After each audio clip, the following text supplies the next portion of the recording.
3월 마지막 주를 맞이해서 오늘 선교 예배를 드립니다. 오늘 말씀의 제목은요, 함께 따라 하실까요? 기도로 선교하라. 저는 이제 선교사로 제가 살았기 때문에 선교가 어떻게 시작되고 어떻게 진행되는지 여러분보다 더 잘 알겠죠. 그렇죠. 그러니까 여러분이 선교를 직접 현장에서 경험하지 못한 상태에서 선교를 이렇게 한국에서 보면 선교사는 선교사가 하는 줄 그렇게 보일 거예요. 그죠? 선교사가 한국이 아닌 해외에 나가고 여러분은 기도하고 후원하고 이렇게 생각이 드실 겁니다. 그런데 그렇지 않습니다. 자, 선교의 시작은 선교지가 아니라 이곳입니다. 이곳에서 하는 기도가 선교의 시작이라는 사실을 말씀드리려고 해요. 함께 따라하시겠습니다. 선교의 시작은 기도입니다. 우리 옆에 분에게 한번 가르쳐 주세요. 선교의 시작은 기도입니다. 그러니까 선교사가 훌쩍 가서 거기서 시작하는 게 아니고 여기에서 시작하는 거예요.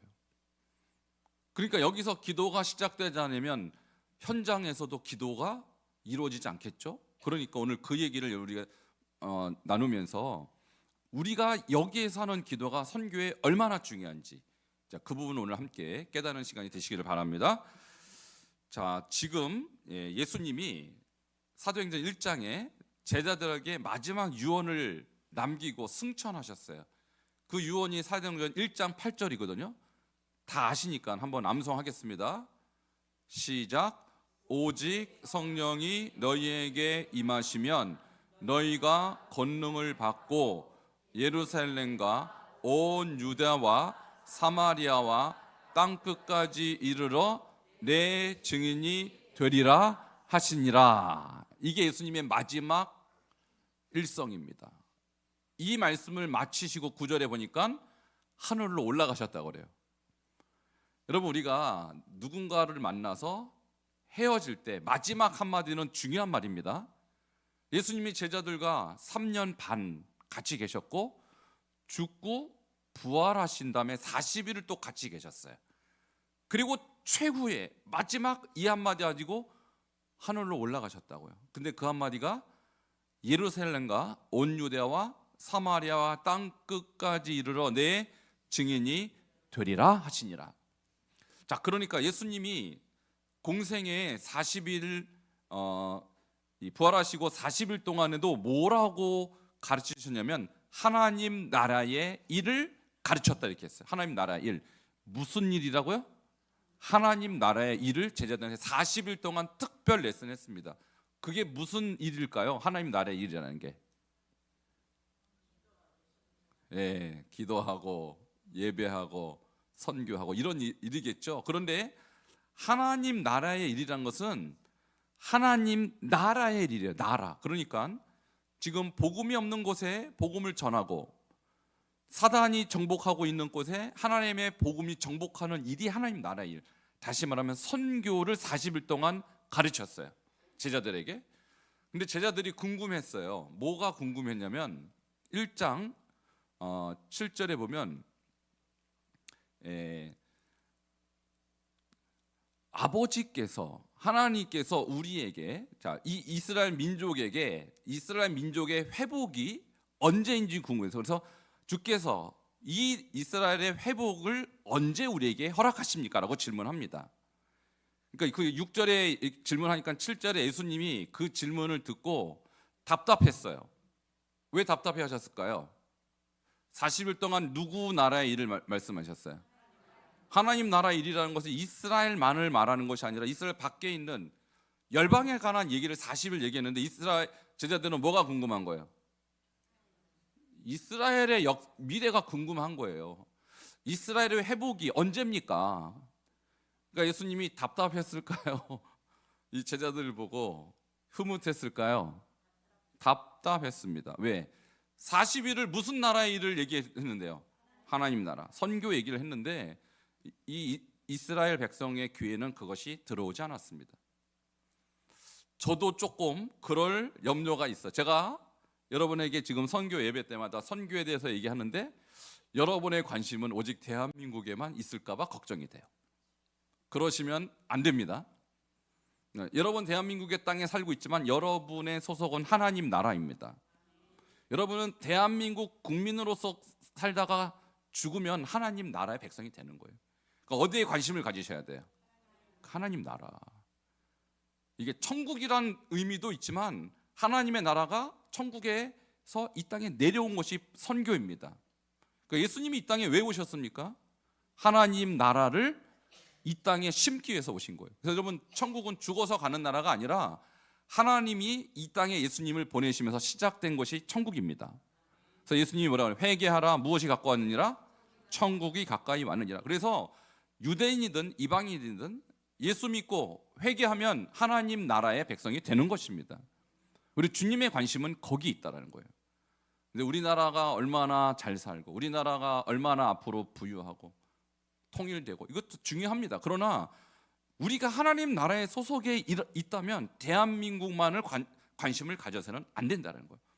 근데 제자들은 오직 유대인들의 나라, 이스라엘 나라에만 관심이 있었어요. 그러니까 예수님이 7절에 되게 답답해 하셨을 것 같아요.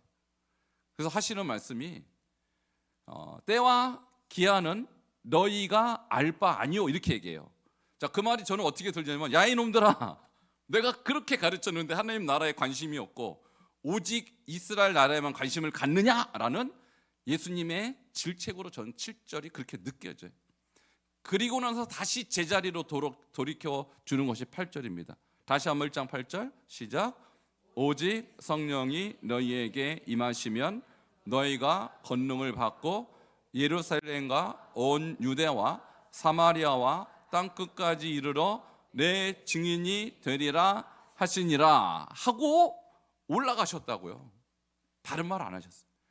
그러니까 예수님이 만일 대한민국 백성으로 혈통으로 태어나서 대한민국에서 공생에 사시다가 승천을 했다고 치자고요. 이스라엘 아니라. 그럼 뭐라고 하시고 승천하셨을까요? 오직 성령이 너희에게 임하시면 이 말씀하고 승천하셨을 거라고요. 여러분이 예수님의 제자였다고 칩시다. 운 좋게 내가 예수님 옆 동네에 살아갔고 예수님이 나를 선택해서 예수님 제자가 됐다고 치자고요. 예수님이 우리에게 3년 반을 가르치시고 죽고 부활하셔서 40일 동안 하나님 나라에 말씀하시고 승천하시기 전에 뭐라고 말씀하셨을까요? 여러분이 제자라면 오직 성령이 너에게 임하 이걸 가르쳤다고요. 그러니까 무엇을 의미하냐면 저나 여러분이나 선교를 주님의 마음으로 해야 하는 것입니다. 그래서 여러분의 인생의 가장 큰 숙제는 선교하는 거예요. 교회의 가장 큰 사명은 선교하는 것입니다. 여러분이 이게 안 믿어질 거예요. 그러나 예수님이 그렇게 하셨다는 것입니다. 자, 다시 한번 선포하겠습니다. 나의 사명은 선교하는 것입니다. 우리 교회의 사명은 선교하는 것입니다. 자, 믿습니까? 자, 옆에 분에게 정확하게 해주세요. 집사님, 권사님, 장로님의 사명은 선교하는 것입니다.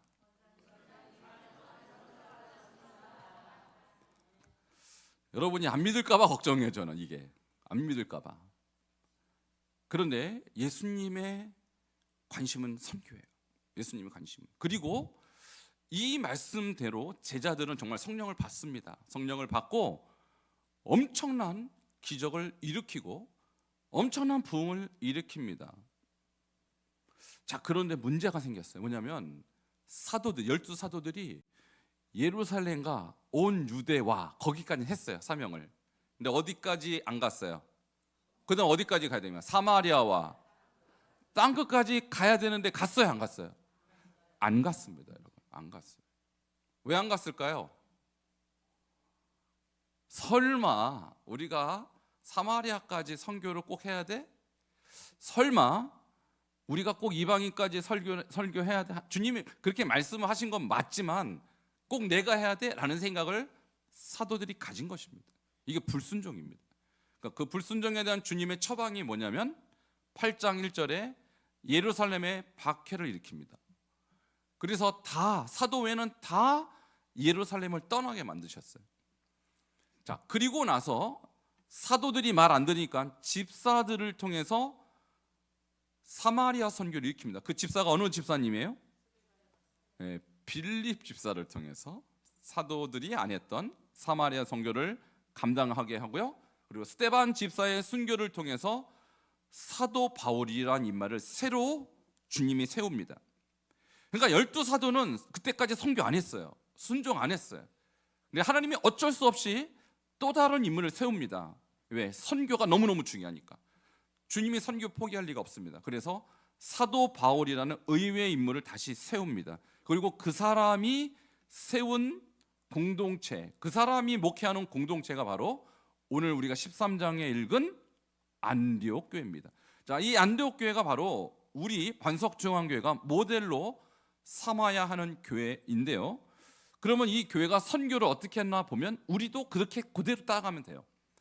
자, 어떻게 선교를 시작했을까요? 그것이 바로 기도로 시작했다는 거예요. 자, 13장 2절을 같이 읽도록 하겠습니다. 13장 2절 시작. 주를 섬겨 금식할 때에 성령이 이르시되 내가 불러 시키는 일을 위하여 바나바와 사울을 따로 세우라 하시니. 자, 이 안디옥 교회 성도들이 모여서 뭘 했냐면 주를 섬겨 금식할 때. 자, 여기서 금식이라는 건 여러분 아시죠? 금식은 음식을 먹지 않고 뭔가를 하는 거예요. 그런데 여기서 보면 주를 섬기면서 금식했다. 이 섬기다는 단어가 너무 중요한데, 이 레이트루게오라는 이 단어는 예배하다, 기도하다 그런 뜻이에요. 그러니까 금식을 그냥 생으로 굶은 게 아니라 뭐 하면서 금식한 거예요? 기도하면서 금식했다. 자, 이렇게 기도하면서 예배하면서 금식을 했을 때 성령께서 말씀하셨죠. 뭘 말씀하셨습니까? 내가 불러 시키는 일을 위하여 바나바 사울을 따로 세우라. 이 불러 시키는 일이 무엇인지 아시죠? 그게 하나님 나라의 일, 즉 선교를 명하셨던 것입니다. 자, 그러니까 지금 바나바와 사울이 선교사로 부름 받기 전에, 선교 사역을 감당하기 전에 그들이 뭐부터 했어요? 뭐부터 해서 여기 써 있잖아요. 섬기며 금식할 때. 이것이 바로 기도로, 금식 기도를 했다는 것입니다. 자, 금식 기도할 때 하나님 음성을 들었고 사도행 1장 8절의 사명을 다시 회복한 교회가 바로 이 안디옥 교회였다는 것이죠. 자, 그런 면에서 선교는 기도할 때 하나님의 역사가 시작되는 거예요. 그래서 우리 교회도 우리 선교사님들 위해서 계속 기도하고 있는데, 여러분의 기도가 바로 선교의 시작입니다.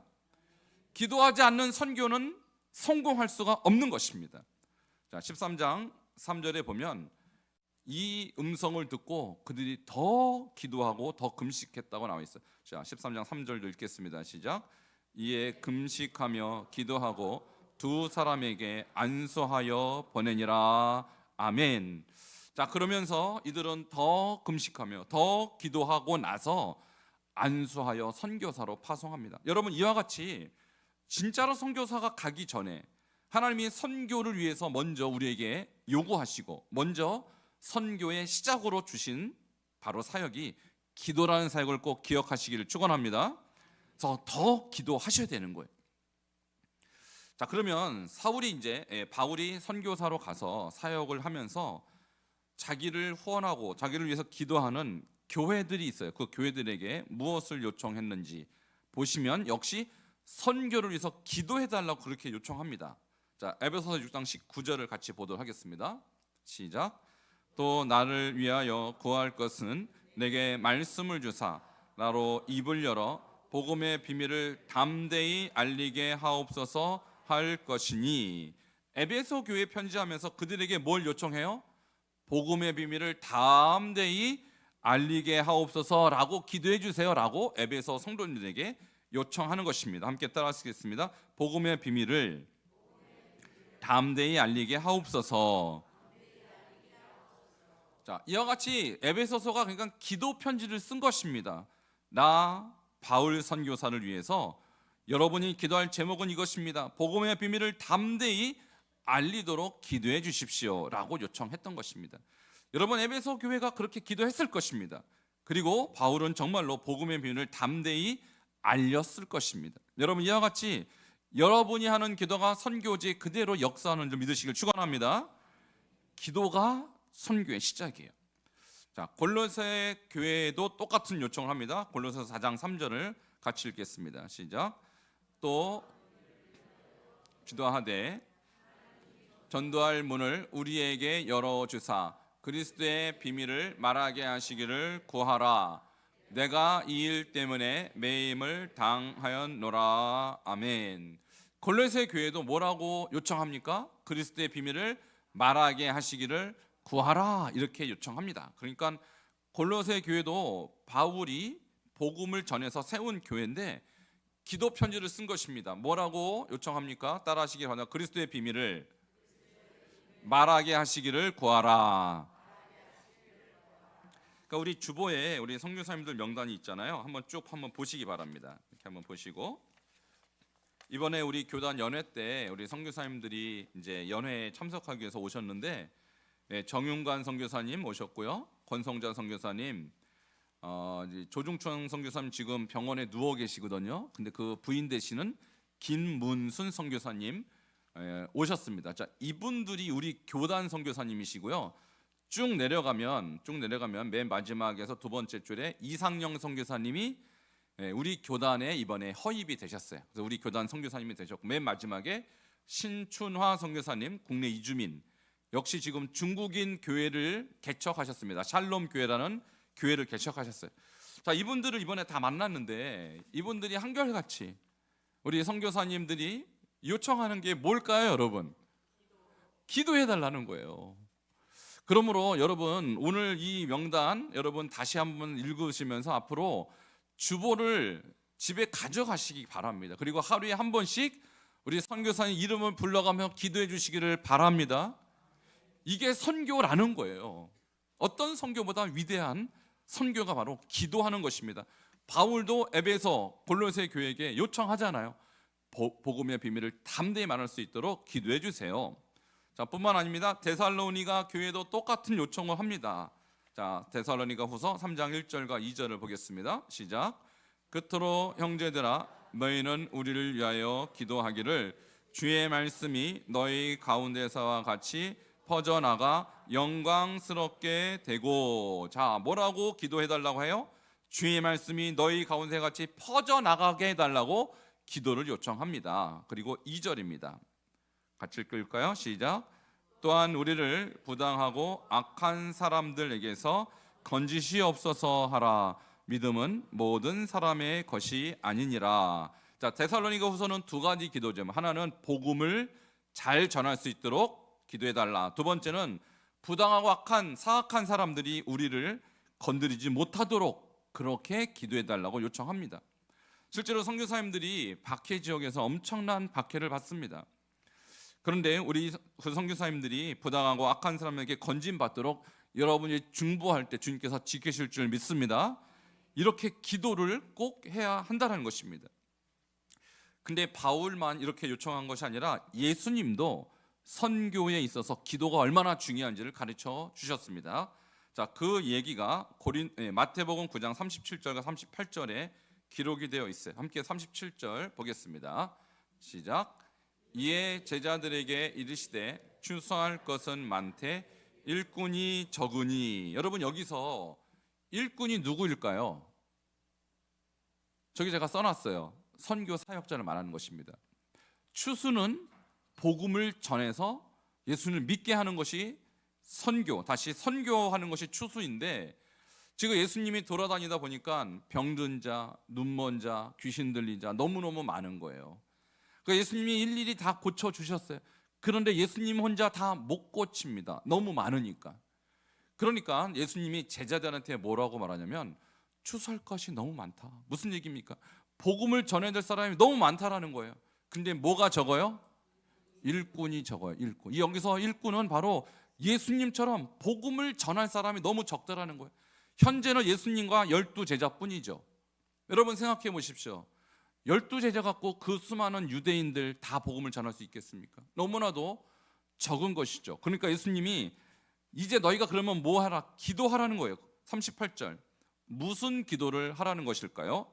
38절 읽겠습니다. 시작.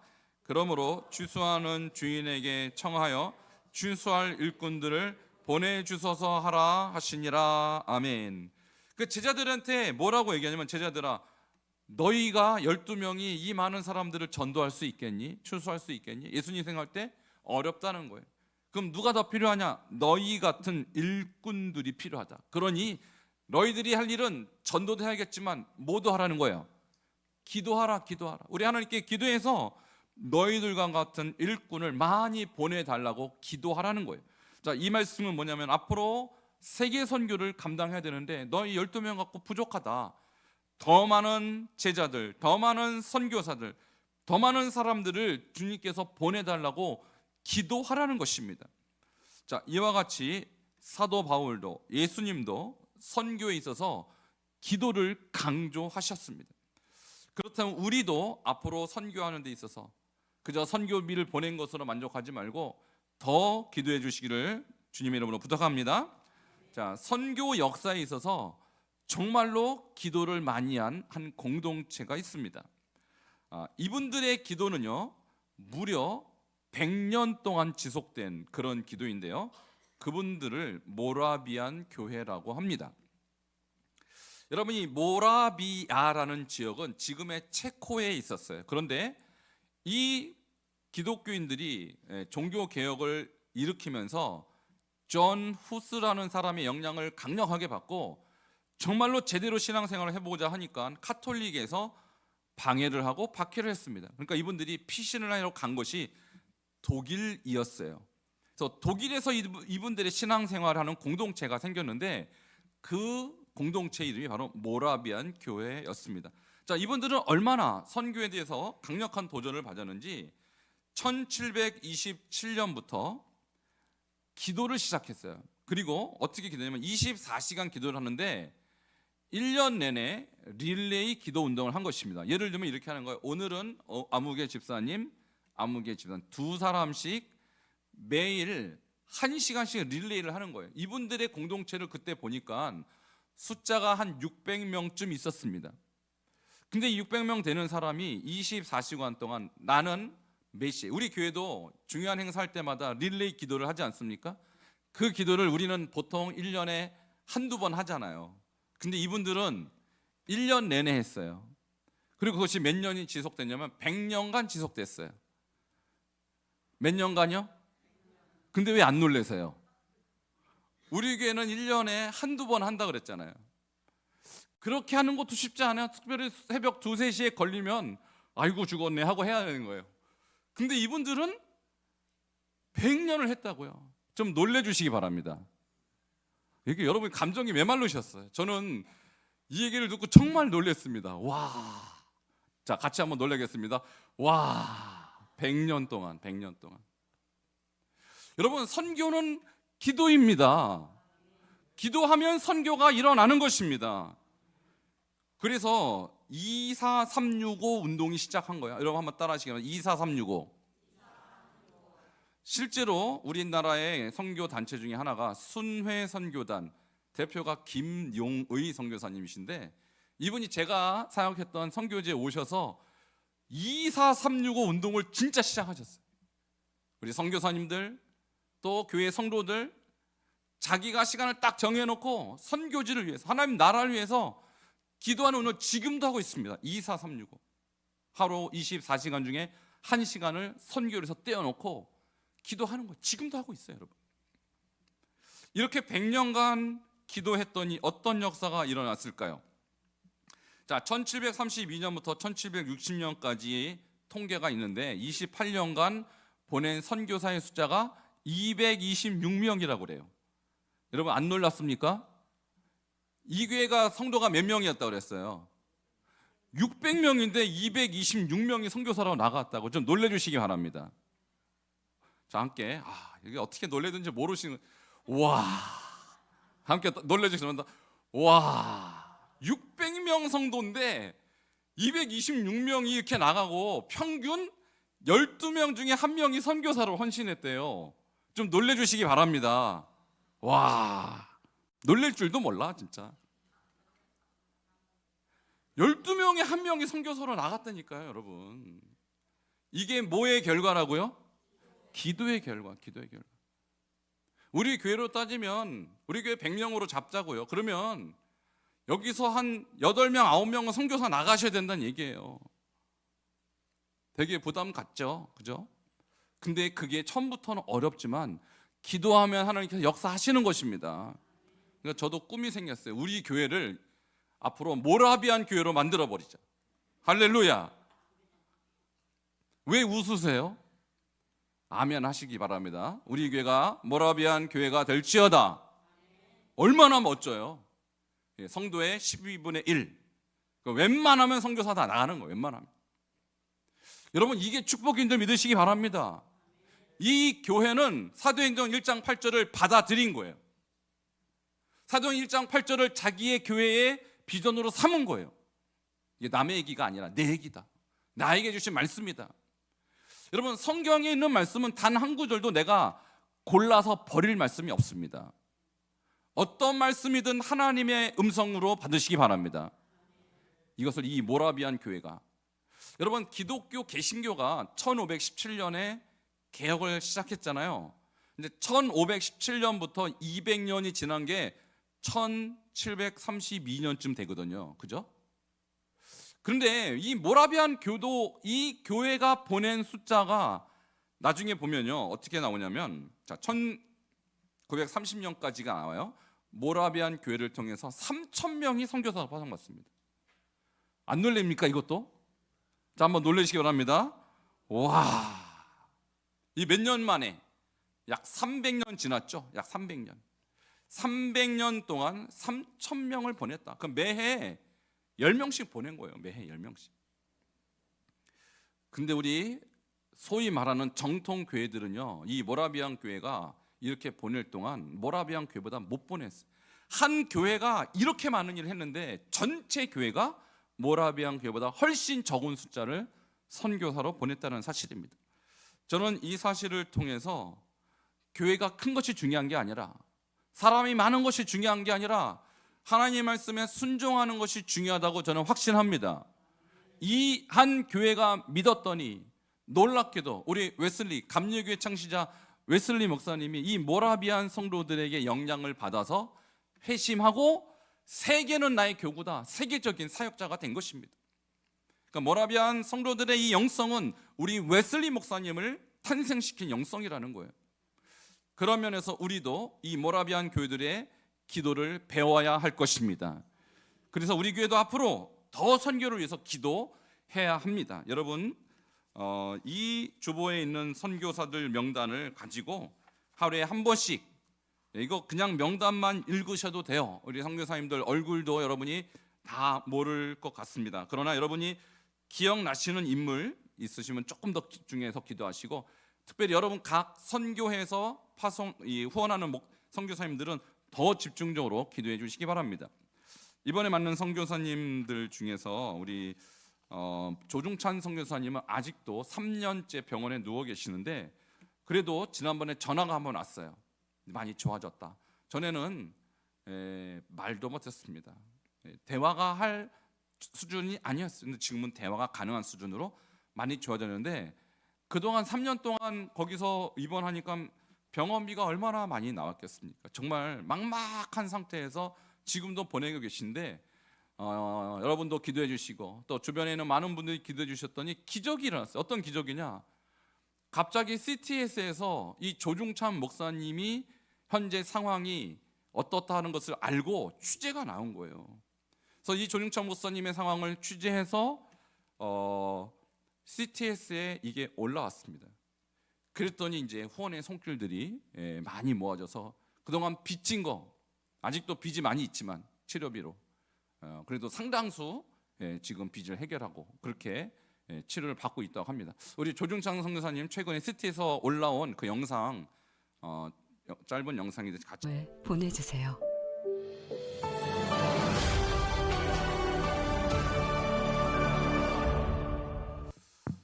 조중창 선교사님, 김문순 선교사님 우리에게 오셔서 설교하시고 불과 한 두세 달 후의 일입니다. 두세 달 만에 저렇게 갑자기 쓰러지신 거예요. 정말 상상도 못했습니다. 믿을 수가 없었어요, 저도. 그래서 정말 이제는 안 되겠다, 끝났구나라고 생각할 수준까지 갔습니다. 욕창이 너무 심해서 뭐 받아주는 병원이 없었어요. 우리가 계속 기도하고 하나님께 구했더니 하나님께서 이렇게 회복시켜 주시고, 한 달 전에 전화가 왔어요. 우리 조중찬 성령 저 목소리로 많이 좋아졌다, 기도해서 감사하다. 여러분, 더 기도하면 하나님 역사 일으킬 줄 믿습니다. 이 시간에 우리 함께 통성으로 기도하겠습니다. 우리 특별히 조중창 동교사님, 이 고난 중에서 주여 욕과 같은 시련을 이기게 하시고 다시 온전히 회복돼서 사역지로 재포송 받을 수 있도록 주님께서 역사대로 기도하시고, 우리 김문순 선교사님 희망과 용기를 잃지 않도록 하나님 역사해 주시며, 우리 교회에서 후원하고 기도하는 선교사님 가정마다 주님께서 역사하셔서 선교지가 또 부흥케 해달라고 우리 주여 한번 부르고 통성으로 기도하도록 하겠습니다. 주여 하나님 감사합니다. 오늘 이 시간에 다시 한번 우리가 선교는 기도하는 것임을 깨닫게 하시니 감사합니다. 아버지, 우리가 기도로 선교하고 기도로 시작하고 기도로 열매 맺는 역사가 일어날 수 있도록 하나님 함께하여 주시옵소서. 우리 종찬 선교사님 이런 환난 가운데서도 아버지는 주님께서 이렇게 회복시켜 주시니 감사합니다. 주여 온전히 회복하게 하여 주시옵소서. 주여 온전히 일어나서게 하여 주시옵소서. 하나님께서 그 종을 사랑하여 주셨어. 아버지는 다시 한번 선교지로 돌아가서 하나님 나라를 위해서 쓰임받을 수 있도록 주님 함께하여 주시기를 간절히 바라고 원하옵나이다. 이렇듯 주님께서 우리의 기도를 들어주시니 앞으로도 우리가 더욱더 선교지를 위해서 기도하며 하나님 나라를 위해서 기도하며 하나님 복음을 위하여 기도하는 주의 백성들 될 수 있도록 주님 함께하여 주시옵소서. 주님 인도하여 주시옵소서. 우리 교회에서 후원하는 아버지 한 분 한 분을 축복합니다. 하나님 나라가 그 지역 그 나라 가운데 더욱더 확장되게 하시고 더욱더 확산될 수 있도록 하나님 복 주시고 역사하여 주시옵소서. 축복하여 주시옵소서. 그렇게 행하실 주님께 감사를 드리며 예수 그리스도 이름으로 기도하옵나이다. 주님 감사합니다. 오늘 말씀을 통하여서 선교는 기도로 시작하는 것임을 깨달았습니다. 기도가 바로 선교임을 깨달았습니다. 주여, 우리가 그동안 선교사를 위하여 선교지를 위하여 기도한 것들이 헛되지 아니하시고 더 많은 열매를 맺는 역사가 있게 하여 주시옵소서. 또한 그동안 기도하지 못하였다면 이제는 깨어 기도하게 하시고 하나님 나라가 아버지 나라 이 민족 전 세계 열방 가운데 펼쳐질 수 있도록 우리가 기도로 선교하는 반석 중앙계로 삼아 주시옵소서. 그래 조중찬 선교사님 환난과 어려움 속에서도 주님께서 지켜주시고 이렇게 회복의 길로 인도해 주심을 감사합니다. 온전히 회복하여서 선교지로 귀임할 수 있도록 역사하여 주시옵소서. 예수 그리스도 이름으로 기도하옵나이다. 아멘.